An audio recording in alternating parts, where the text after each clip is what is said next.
A team of more than 24 firefighters, police officers, as well as the Franklin County coroner has returned to this scene. Witnesses say it all started in this driveway as kids were getting onto the bus. This fire has been burning since midnight. The problem is thousands of pounds of animal feed that firefighters are having to let burn out. The National Hurricane Center says it doesn't look like Tropical Storm Alex will hit the area of the Gulf oil spill. And no houses are in danger right now, we're told. The fire is headed southeast at this time. The good news is it's going at kind of a slow rate. They're both very active in their church and even ran a church camp together for several years before they retired. Now, I asked them for some words of wisdom on how to find your soulmate. Okay, so as you can see, I just barely survived. Now I've got to make it through this graveyard, but we're going to wait to show you that. If you'd like to see it for yourself, you'll have to come out to Terra Beyond Bars. That's right. I can now say from experience that I know how some of these people got stranded yesterday and stuck in those shelters overnight. Take a look at these drifts. We're in downtown Chambersburg right now. If you venture out into the western portions of Franklin County, you're going to be finding drifts about double, triple this height. It looked like a bomb went off inside the Sentinel newspaper's Shippensburg office Friday morning, but this was no explosion. Instead, the aftermath of one vehicle that plowed into the corner of the building. They said he was flying through there, and then when he hit the one car, spun around and made contact with the Sentinel there. The Jeep didn't make it far, though. Witnesses say the old stone building collapsed on top of it on impact. I got right here at the laundromat and looked in my rearview mirror. It's just like the tower building, the concrete dust.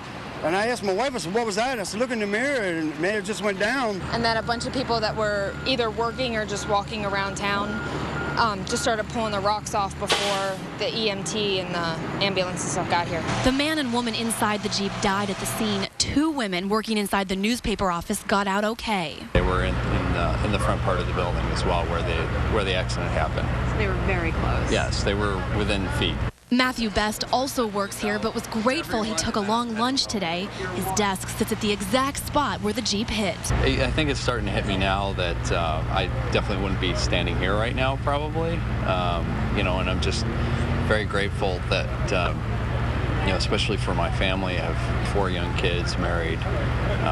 Just very grateful that I was held back from coming into the office. The coroner says he is waiting to identify the victims of this crash until all family members are notified.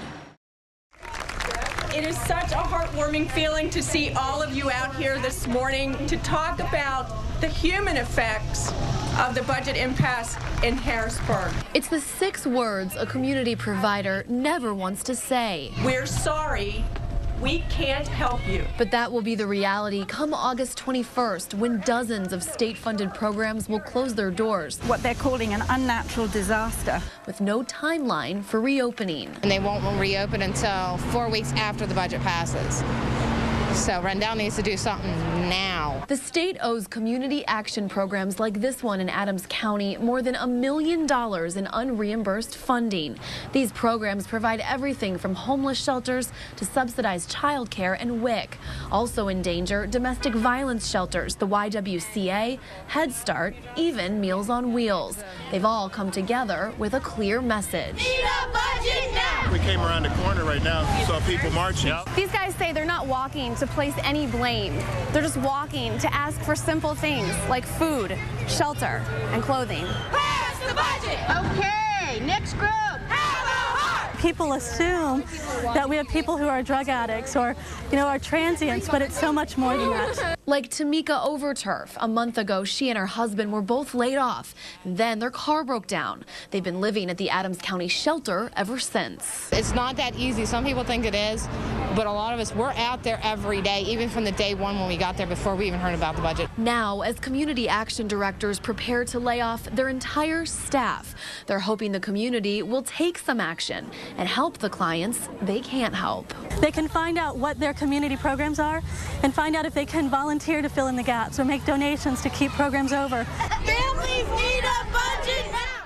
Means Brittany Mitchell and Ivan Robinson are still in shock that their daughter, Iviana, is gone. If you said something bad about her, you just don't like kids. The 4-year-old died Sunday after falling from a 3rd-story window like this one in a dorm at Wilson College. She and her mother had been living there for the last 2 years as part of the school's Women with Children program. And I was like, Iviana, answer me now. I'm not joking, I'm not playing. Because I know she normally would play, you know, hide and seek like kids do. And I look at the playground, I'm like, what the world? And I look down, and that's when I see her. Now, as they prepare for a funeral, they say they're haunted by what could have been done to prevent all of this. I had all my family that was there pull the window, and it was easy.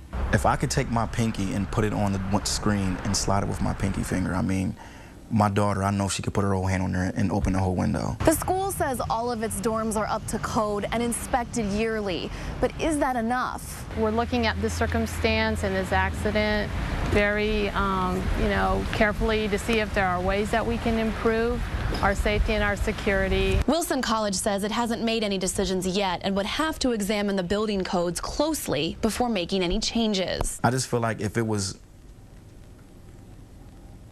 like someone from the school, like higher up, if it would have been their child, there would be new screens getting put in the building right now is how I feel. I think they should make all the windows childproof, no matter what floor you're on, no matter what building you're in, whether it's children or adults.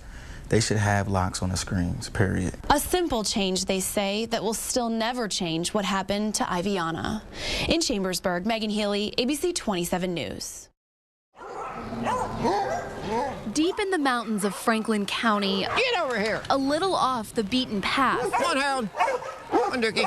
Is 5 acres of land where homeless animals, fresh out of options, his name was Tink, but now it's Tank, can find a second lease on life. Dogs here cost no money. The price of a dog is a good home. George Statler is the man behind the mission here. He started Mountainside Pet Rescue, a no-kill shelter, out of his Upper Strasburg home in 1999. So here's Duke up on the ladder on that one. It all began with one neglected dog, a pit bull named Duke. His whole tail was, you could see every bone. George, a retired Army Sergeant Major, funds the rescue through his own monthly Social Security checks. That's the trouble with a lot of these pit bulls. That's why they can't have a home like that. Taking in dogs who are too feisty to be adopted.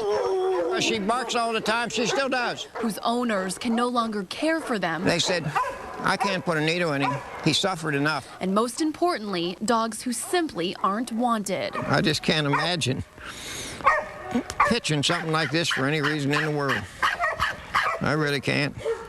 Right, little Chip? He gives them a new home here. But I live worse than they do, generally speaking. I mean, I'm going to clean their pen. Mine might not get cleaned till next week, and she will tell you that. But also a special place for when they pass. You know what would be great?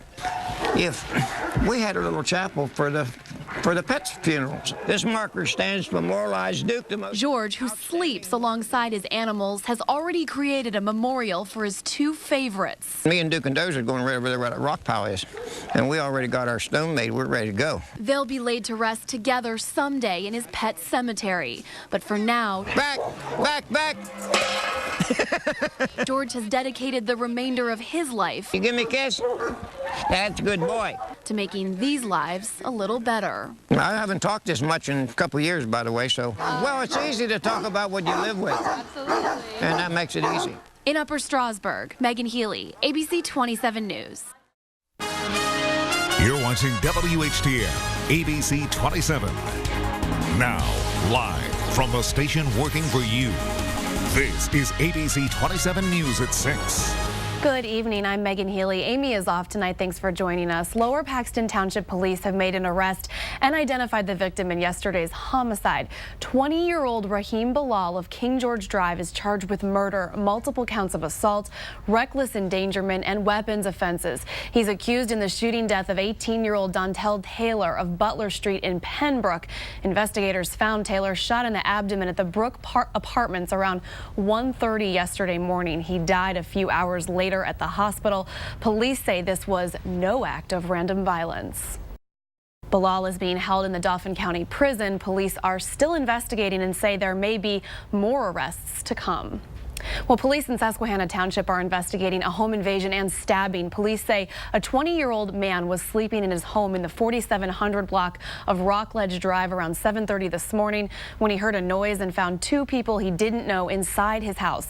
Police say he struggled with the intruders and was stabbed before they fled.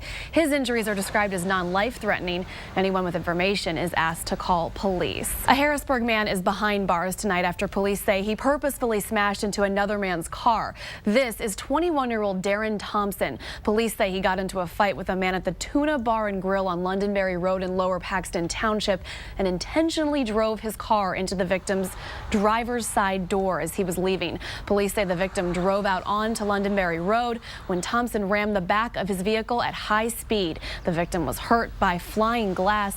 Thompson is charged with aggravated assault, DUI, driving under suspension, and other offenses.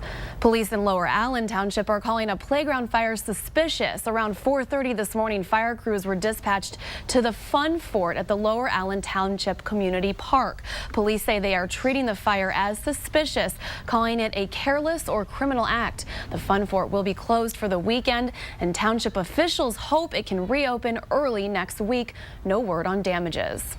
Well, a York County woman who police say was killed trying to defend someone was remembered today at an auction she helped organize.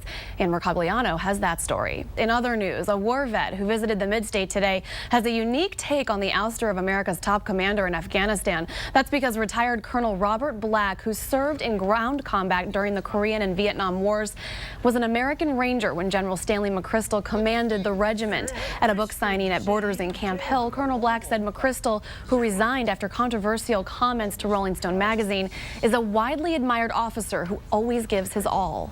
Colonel Black said there's an appropriate time for criticism, and that's when the soldier is retired from service.